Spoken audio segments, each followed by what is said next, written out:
You're listening to the Rise to Thrive podcast with your hosts, Linda Tate and Amelia Travis. Rise to Thrive is your life resource for manifestation, wellness, and abundance. Tune in weekly so you can thrive daily. This week's episode coming at you. Good day. Today we have an exciting topic that affects everyone, and it has to do with words and language and meaning and the different words, language, and meaning you associate and use that end up turning your meanings into your life. Amelia, welcome.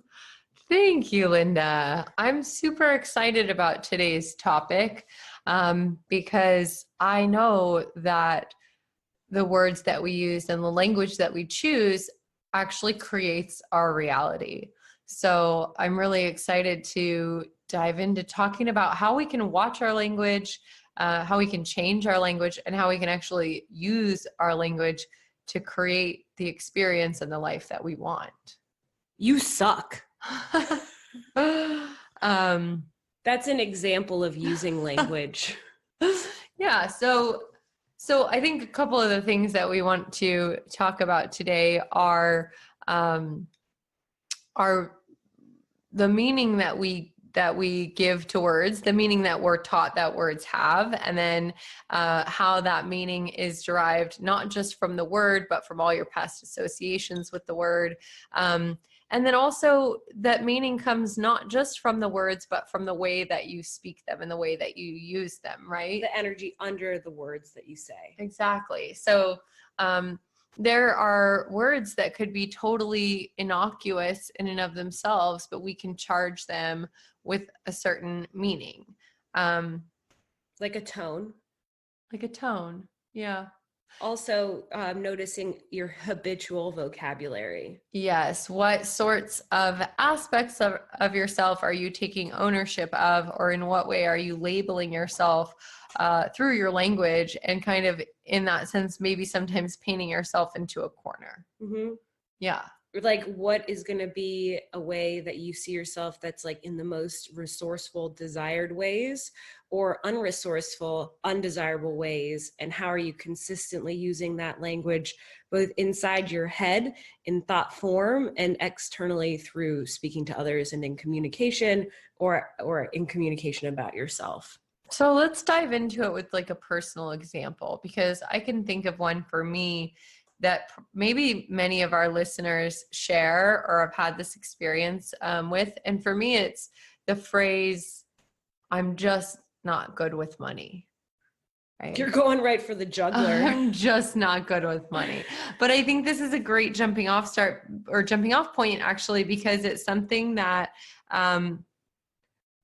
I've maybe said a lot of times in passing, and that I almost used when I was in my earlier 20s and in the beginning of my business, in like a way that I thought it was kind of cute or something. Or like, I can't afford that. Like it's almost a way to say no, like you're out, like a safe out. Like, oh, I can't afford that. And whether it's said externally or in your head, that's the playing tape. Yeah. And mine I used as an excuse to do things like overdraft my bank account and not pay bills on time, and like really cause a pretty significant amount of harm to myself in my life, when the reality is like I am not financially illiterate. I do understand numbers. I do understand addition and subtraction. I do understand when there's only $100 in the bank account, you can't spend $150 on your debit card. There's not like a magical refill that happens. And so for me to say, oh, I'm just not good with money, was really me saying I'm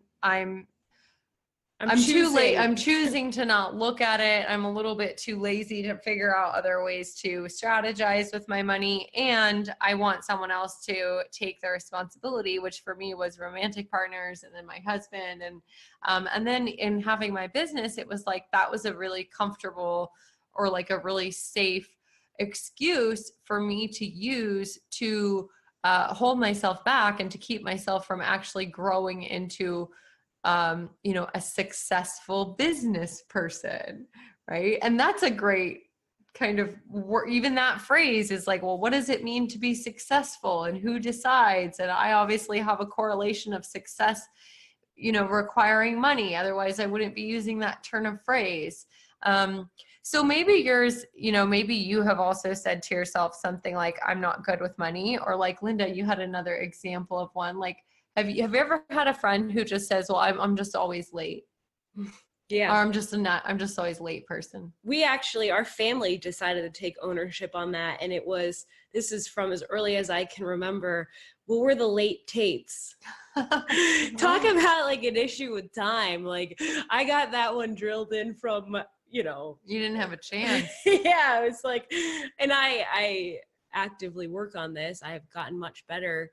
But yeah, I don't know, I guess we were the late Tates and we got like an extra 1 to 20 minutes that was acceptable to be late for anything.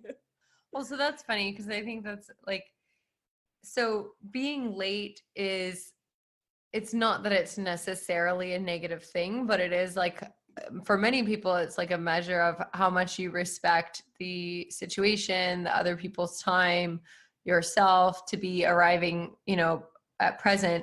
I have also in the past been habitually or chronically late to things. And I read an article once that said that people who are often late tend towards optimism. And it's like they're such optimists that they actually somehow believe that the time will expand between the time that they leave for their destination and the time that they arrive there. It's like with the I know it that, takes 12 minutes, I only have 8, but it's all gonna work out somehow. Yeah. It's like, but I liked that because it gave me permission. It enabled me in my excuse making.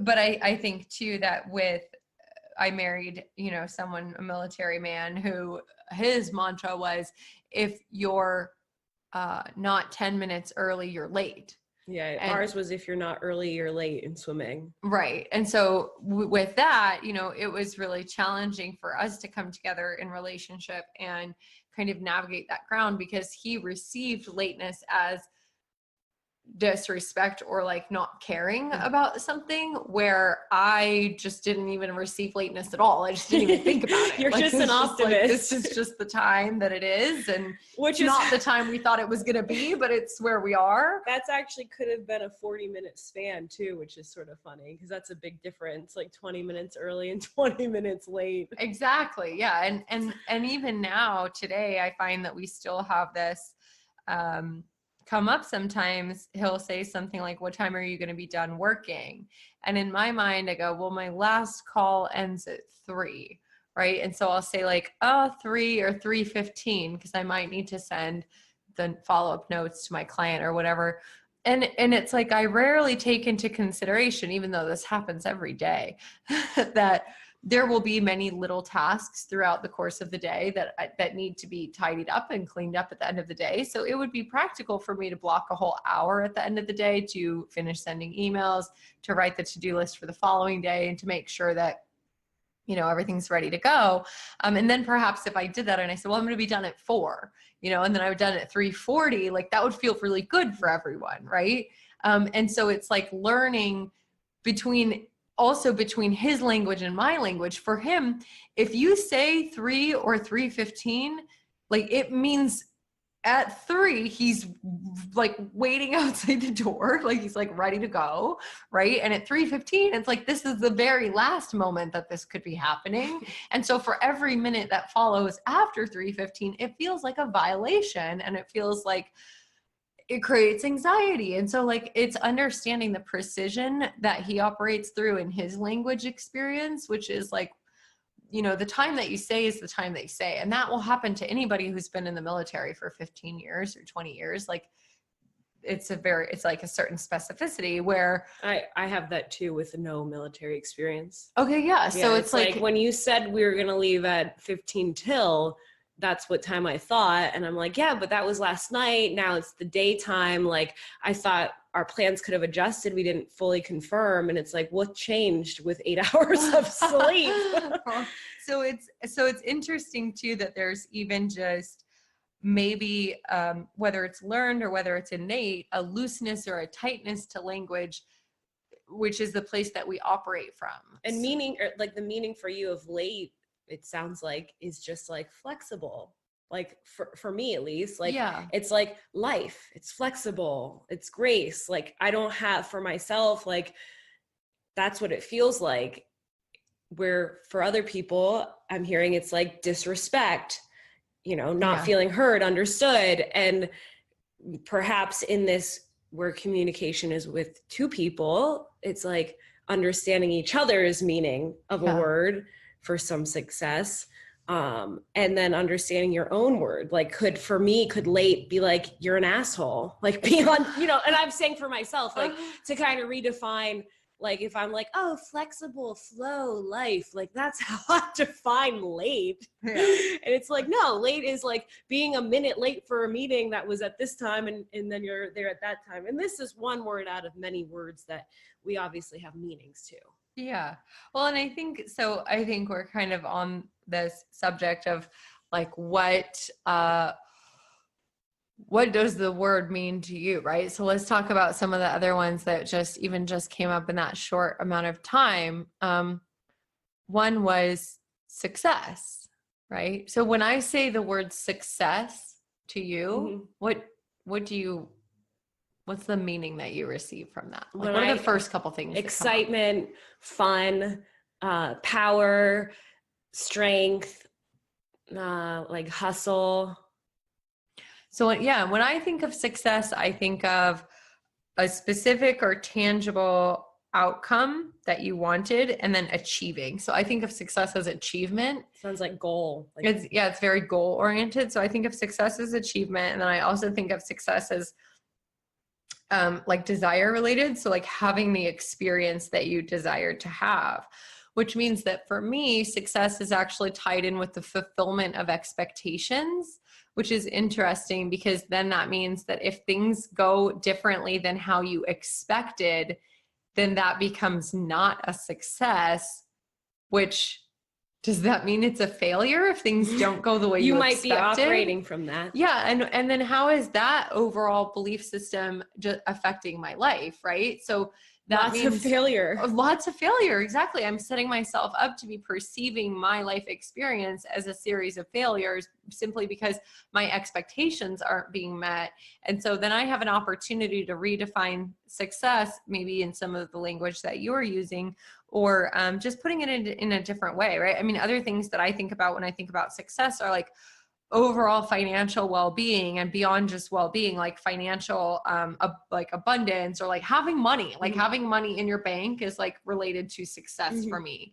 But then that also again informs the opposite meaning, which is, well, then that means if you don't have money in the bank, or you're in a period of financial instability, or perhaps you're leveraging debt that's specific for a purpose, maybe you're, taking out a second mortgage so you can finance your business or whatever. Does that mean that you're a failure or failing because you're not, in this specific definition of like success as it pertains to your financial state? Like, it's like, okay, so just buckle up.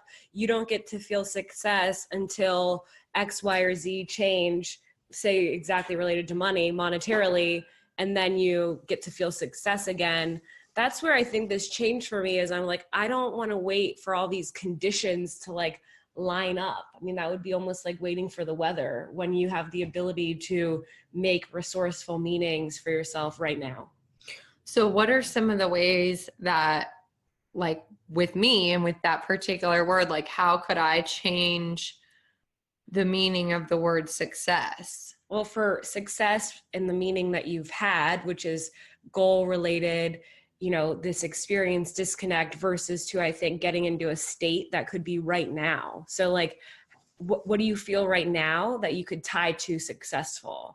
And that's for me, like when I think of fun, free, flowing, like powerful, like those are things I can snap into it right in this second. And so how can you take that word, if success is something that shows up as like a state or a goal you want to be in, like what else does that mean to you? Yeah. So some of the other things that it means to me are like creative, because just as I view achievement as part of success, I view the creation process as part of success. So when I'm in the state of being creative, to me, that's like being successful because I'm making something.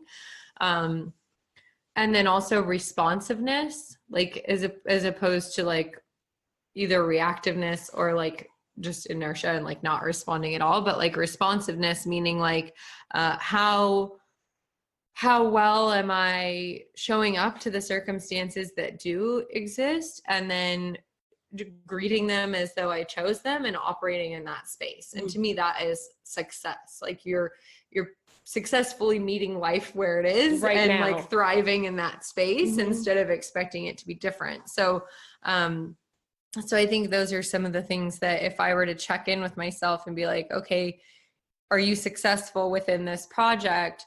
Not meaning have you made money off of it, or is it looking exactly like you thought it was going to, but rather are you in a creative state with it? Are new things emerging out of it? And then are you gracefully able to respond to the different challenges or the different twists and turns that come up? This reminds me of like if and then thinking versus now. And it's like, snapping into it now.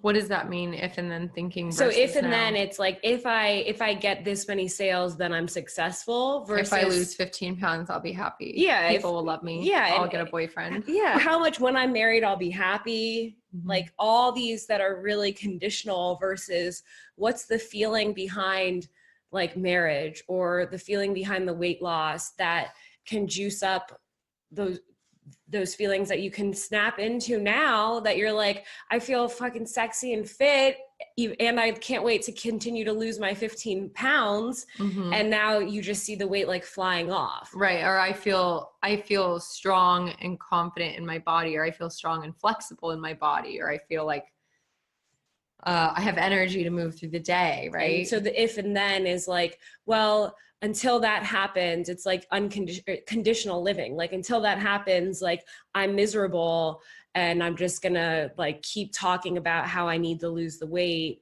and then it's still not happening and I'm unhappy, like being one example of weight loss. And I see this a lot where you're like you can commit to being in that loop that is like this self-defeating like language loop or belief system loop. Yeah. And it brings to mind for me when I was in, a more active space of, I wouldn't even say you have to call it disordered eating, but just like hyper aware, hyper vigilant about my dietary habits and then also my weight. So specifically for me, rather than it being attachment to like a word or language in this one, it was like attachment to a number. And it was, unless I'm 134 pounds, I'm failing. And then unless like I'm 134 pounds, I can't be happy. You wake up and you're literally, it's 1 minute into the day. The first thing you do is weigh yourself. You're 136 and you literally decided like, it's a shit day. Like, today's horrible. It's a bad day. There's no room for anything good to happen today. That was my life. I know. For years. I did that program,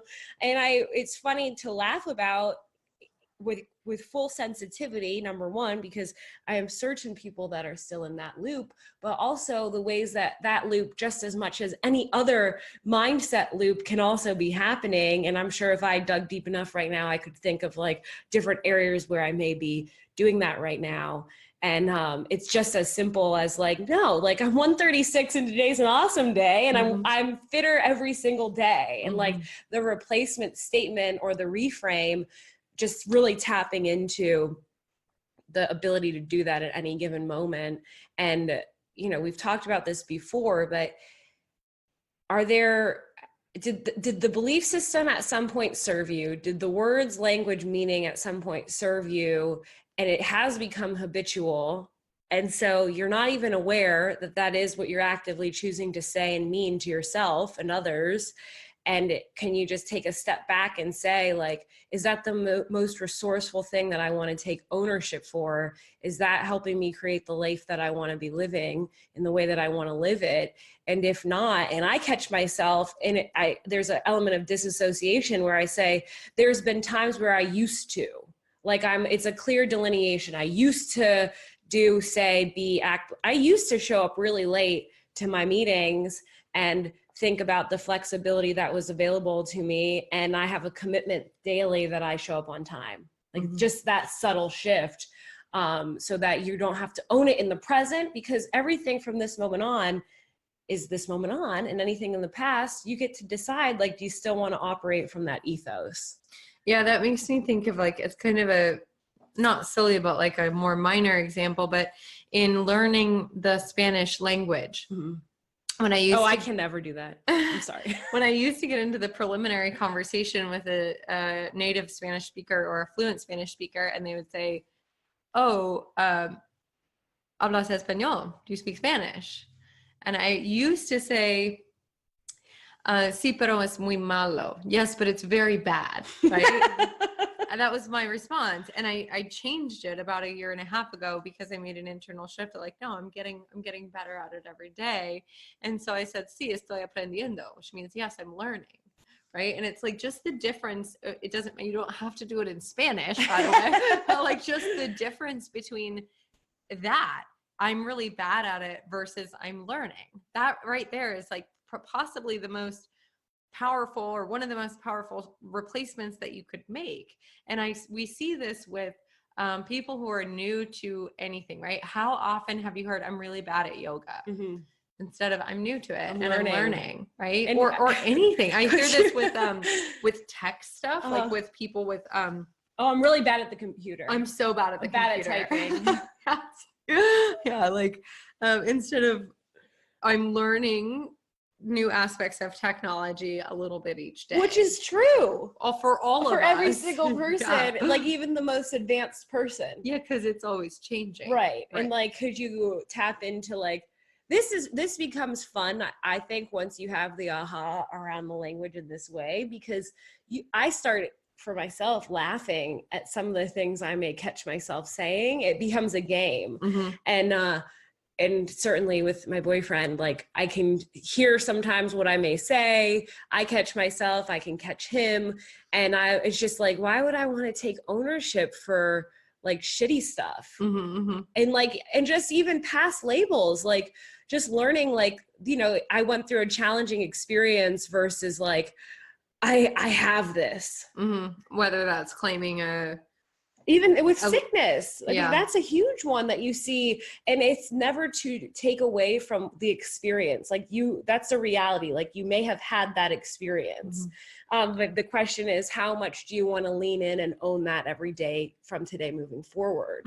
And to tell the story without the charge and like the victimness versus just being able to like from 10,000 square feet, from 10,000 square feet, from 10,000 feet view, say, you know, this had happened and not be so charged. Maybe it's a 10,000 square foot view and you're just really far on the other side of the room. Hello.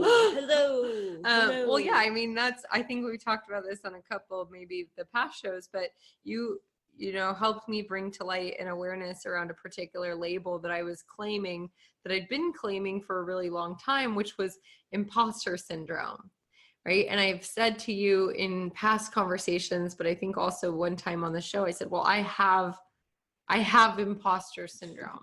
Like, first of all, like I own it, it's mine. And also like, it's like this uncurable. And you're committed to always have condition that I will always have.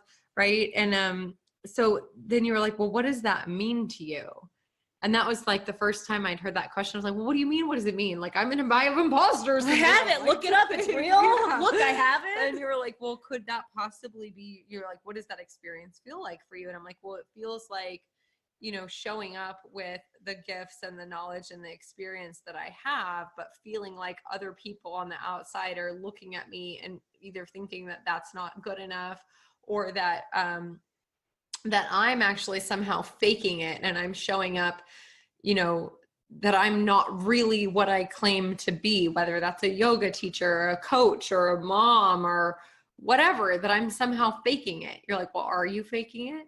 No, I'm not faking it. I really am doing these things. And you're like, okay, so then what is the imposter syndrome? Right. And it's like, For me, the interesting experience in that was just, oh, I'm using this language as a crutch, and that is a crutch that I'm using to allow me to have some wiggle room, to wallow in a place of insecurity that leads to inaction, and right? to also have like some wiggle room. And what I mean by that is like, you know, it's like the insurance policy. Like if I suck at any of these things that I feel the imposter of, like, well, I have imposter syndrome.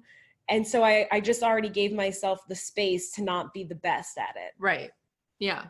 Yeah. And so I think for me, you know, one of the things that you said in that conversation was, well, what you're describing sounds like the experience of being human.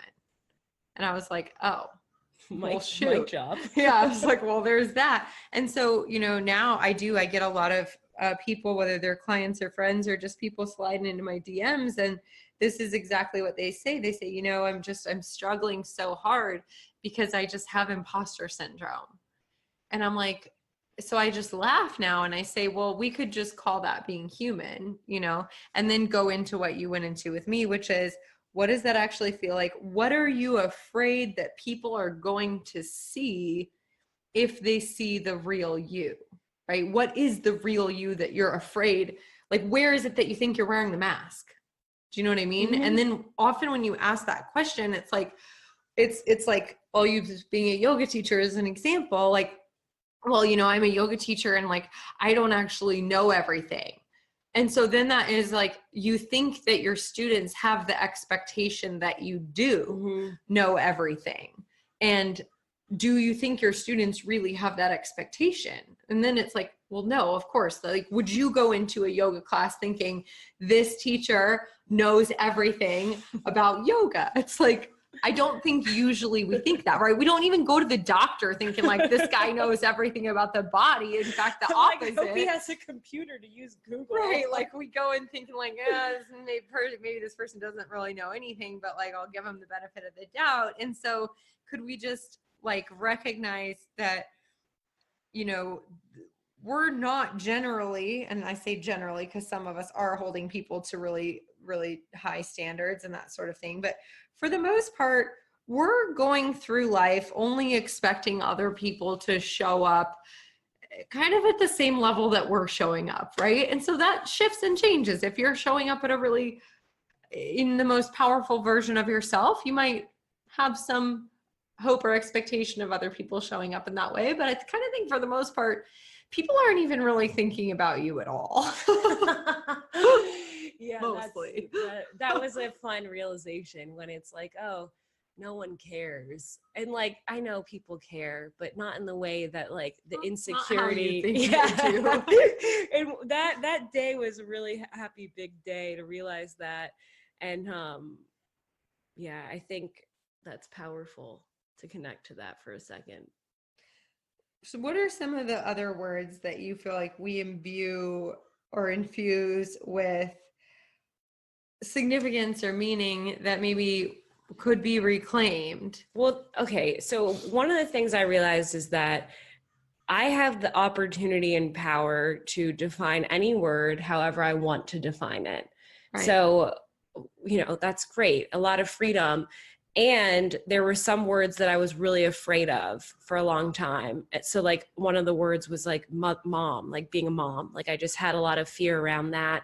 I'm not a mother. And if I have the blessing of being that one day, I feel in a much different headspace than I did 5 years ago, where it was just like ridden with so much judgment, so much pain. Like, why? What did you think it was going to mean if you were going to be a mom? It felt like I was going to give up everything. It felt like death, like loss of identity. You know, the idea of working mom for me is like that I can't get it right. That like it can never work. You know, one that I've also felt was like, you know, when you have a kid, like you can't travel. And what I've learned also, again, not being a mother, is that like, yes, literally everything changes. And like you and your partnership, if that's the way you choose to bring a child into the world or experience raising a child, or alone can make some decisions around what that would look like. So an example that I've seen in real life is like this great mother that I met when I was in culinary school. She and I were talking about education one day, and she actually empowers her children from whatever age she felt like they could be a part of this process to be engaged in choosing how they want to experience education each year. So it was like homeschooled, public school, private school. One year they went and traveled the country in an RV. And I just remember, I'm like, wow, that's so powerful and non-traditional to like what I would have thought like parenthood, raising children would look like. It was just like, all right, this is where we live, this is where the kids go to school, and that's the end of the story. I think, I don't know if this is the best example, but that was a really powerful aha example for me. Also, like, what's interesting is different words or ideas taking into account change and flexibility. I think having enough life experience, where there was a mom that I met that like her husband died when she had 4 kids under the age of 6. And, you know, that drastically changed her life and what her experience of motherhood was. And just like the flexibility to life, like these ideas aren't like a constant, like we are always changing and evolving and growing and pivoting and moving and whatever. It's like not to be in like the fixation of a concept or a word or a meaning.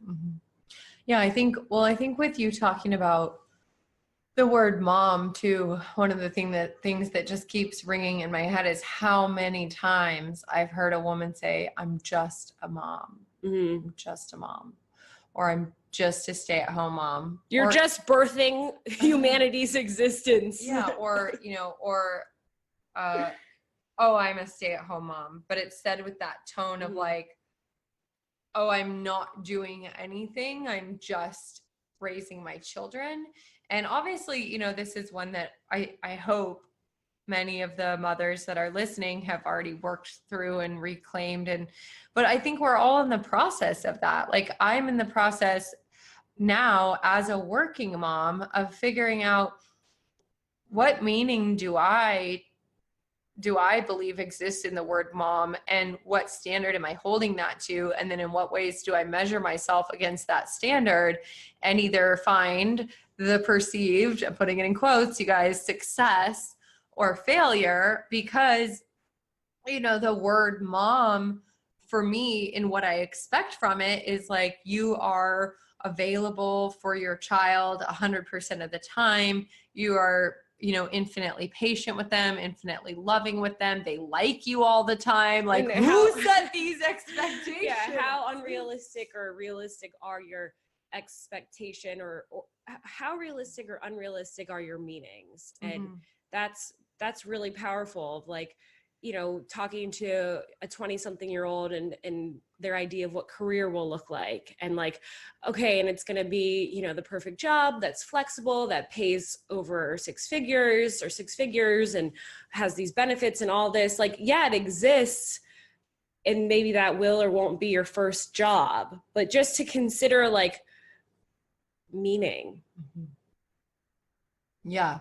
Well, I think another word that's circling back to where we started with talking about this statement, I'm just not good with money. I think we can even take that into pieces a little bit and look at like just the word money. There's so much meaning that we associate with the words surrounding money. And I know this is something that you do in your Wealth Expanded workshop, is like one of the first steps is examining what is the meaning that you have given money, but not just money, but the words around money.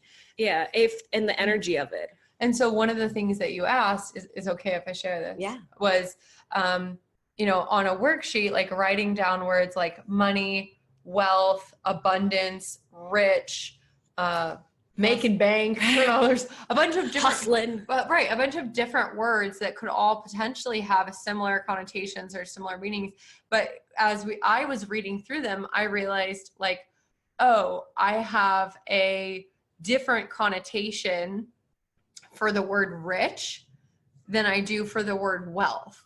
So for me, somebody can be rich, and if they're rich, they maybe like they maybe earned it themselves. It's more like they could be like a new rich, or like, you know, it's not old money. When I hear the word wealth, I think of old money. I think of family money, inheritance, like property, like estate. And I also think of a certain class structure where like the word wealth for me is like of a certain class, where maybe rich doesn't have to be of that class, but rich is just like they have a lot of cash. Like I see rich as like pockets full of cash, and wealth being like Scrooge McDuck with like vaults full of gold. I don't know.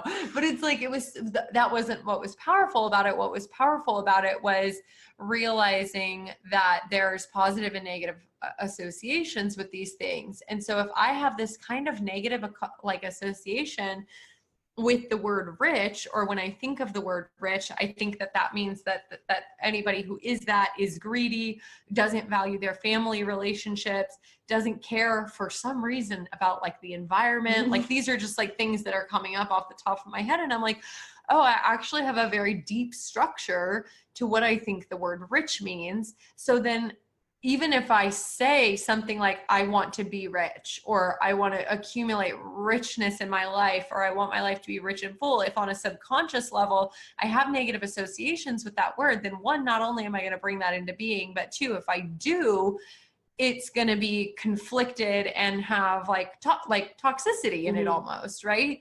So it was like really cool because, and I'm forgetting what the word was, but one of the prosperity. words, that was the one. So one of the words you offered was prosperity. And for me, prosperity felt really good because it felt holistic. It felt like, well, if I'm prospering, that's not just about my bank account. It's about my whole life. In prosperity, I am not just financially rich, but I'm also happy, I'm healthy. And for some reason, for me, the word prosperity was also correlated with me giving that away more. It was like, well, if I'm prosperous, then I'll be generous, right? And so there's also association within words and within language. Yeah, this reminds me of marriage. Like how many people like immediately they hear the word marriage and they're like, oh my God, like that sounds like the worst thing ever. Or that sounds like the best thing right ever. And just like the weight that's given to either side, and then a whole framework, you know, dating, the way you show up with, you know, partners, like, I mean, everything is rooted in this one like concept that at whatever age you locked in a meaning to, or through different subconscious beliefs and programmings in your environment have been connected to. And then when you can look and say like, oh, wow, I mean, that actually happened to me, where I was like, oh, I've created like a scared story around marriage. Like I realized that, and I'm like, wait a second, like this is someone that I love so much, and I get to be in commitment with them for as long as we live. Like that's amazing. But there had just been this disconnect from that present day reality. And that's what I really offer is like, can you explore how, yes, that might have served you at different points to look at money, or these ideas and framework had been in that way, but where is the upgrade allowed to come in now to where you're like, yeah, like when I'm rich, I'm prosperous, and just snapping in that association. And I think replacement statements can really help, but you have to identify where the hangups even are with these different meanings within your language. Well, yeah. And, you know, for people who are interested in manifestation, like I just said a moment ago, if you are using an affirmation or replacement language that's actually out of alignment for your core belief system, like for example, you're using the statement, I am a money magnet, but you actually have deeply ingrained beliefs about money, people who have money, the word money, what does it mean to have money? That could potentially create some conflict. So like case in point, I realized last week that I have a kind of long held belief pattern, or that I have had in the past. Nice catch. A belief pattern that financial success or getting more money comes before the destruction of your closest family relationships. And it doesn't matter why I formed that belief. It does matter, by the way. For me, it does matter why I formed that belief system. I'm just not wanting to talk about that right now.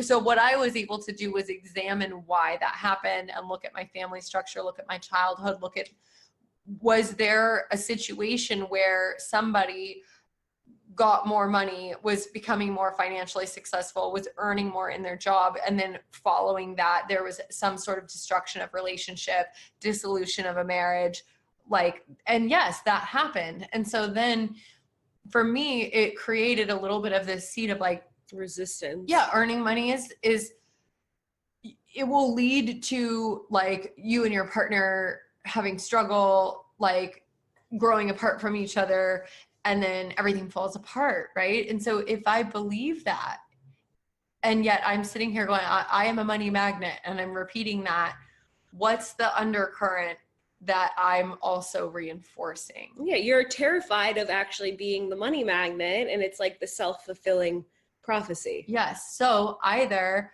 you know, the money won't come, or the money will come, and along with it will come the destruction of relationships. You're sure that you're going to have the destruction. Right. And so it's like, when we recognize, then we get the opportunity to shift.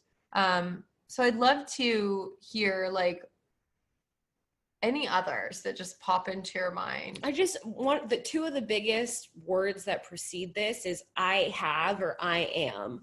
And so I just think that it's so powerful. Like whatever you're saying, I am, like I am strong, I am whatever, like I'm beautiful, I am like even this is a simple one. I am tired. Like I am tired. It's like there's times where I am tired.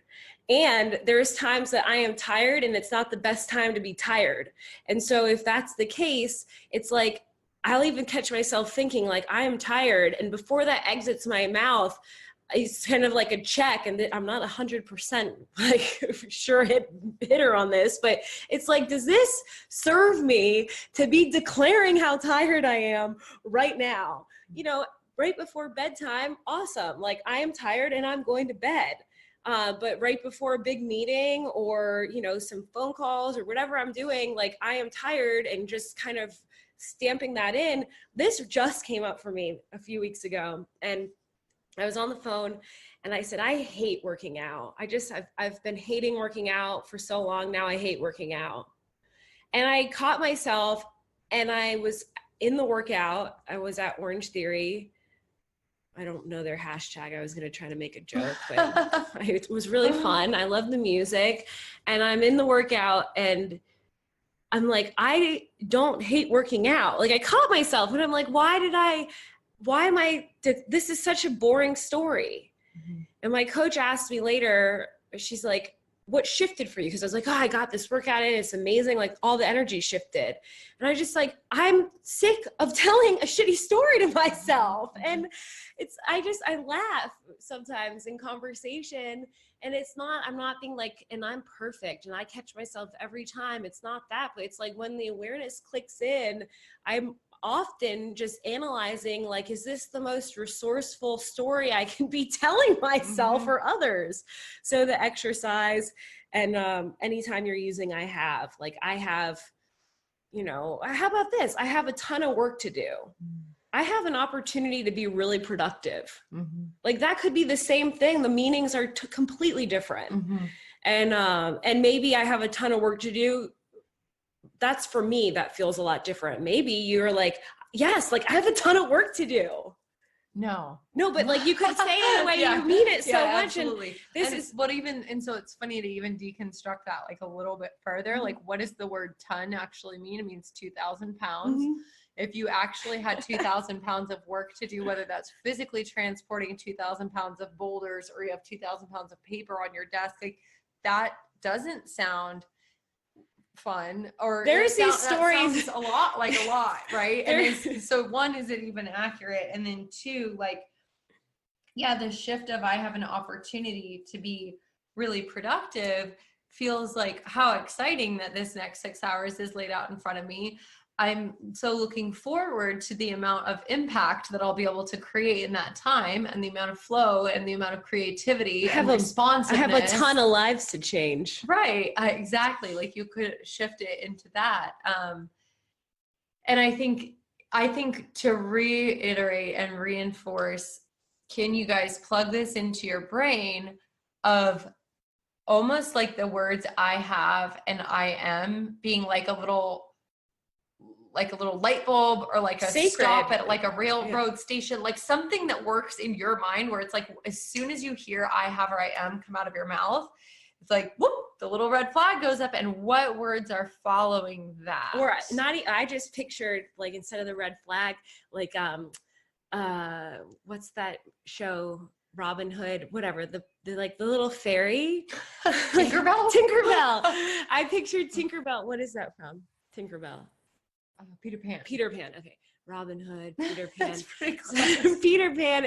I'm picturing Tinkerbell like flashing in as soon as I say I have, and she's looking at me and she's like, "What do you have?" And then I'm like, like I have something amazing. And then whatever I'm about to say is that. I've heard this type of work done where it's actually like playing with tone. And, you know, when I'm saying like, get your ass over here, like stern, or I'm like, get your ass over here. And it's like sexy and playful. Mm-hmm. And like, you know, so much can be around even the tones that you use with yourself and the way you say it to others.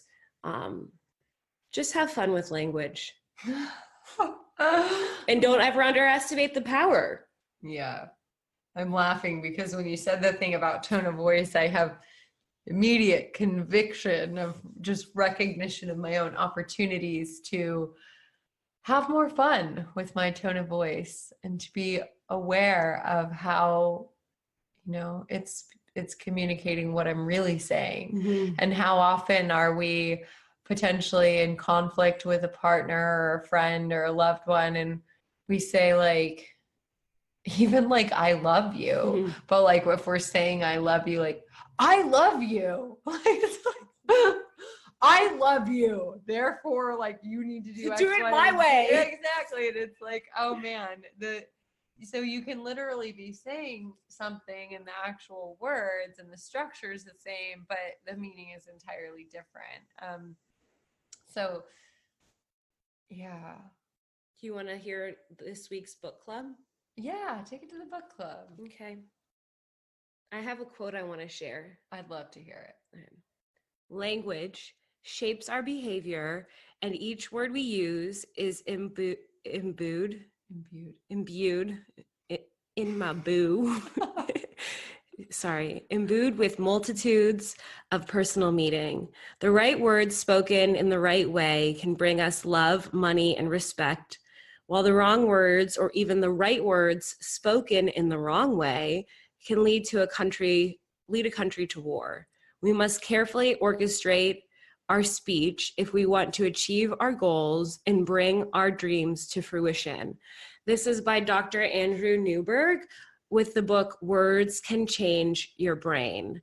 And there's tremendous amount of studies and research showing even like the energy. I mean, you've heard of the snowflake study, where different type of music, which I would say the music has a different type of energy, creates beautiful or not so beautiful snowflakes or ice cubes forming.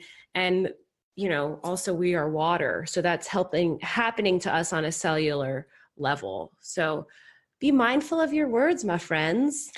We want to hear from you guys on this one. So if you listened to this episode and had a realization of some words that you can reframe in your own life, we would love to hear them. You can send them to hello@risetothrivepodcast.com, or you can connect with us on social on Instagram @risetothrivepodcast.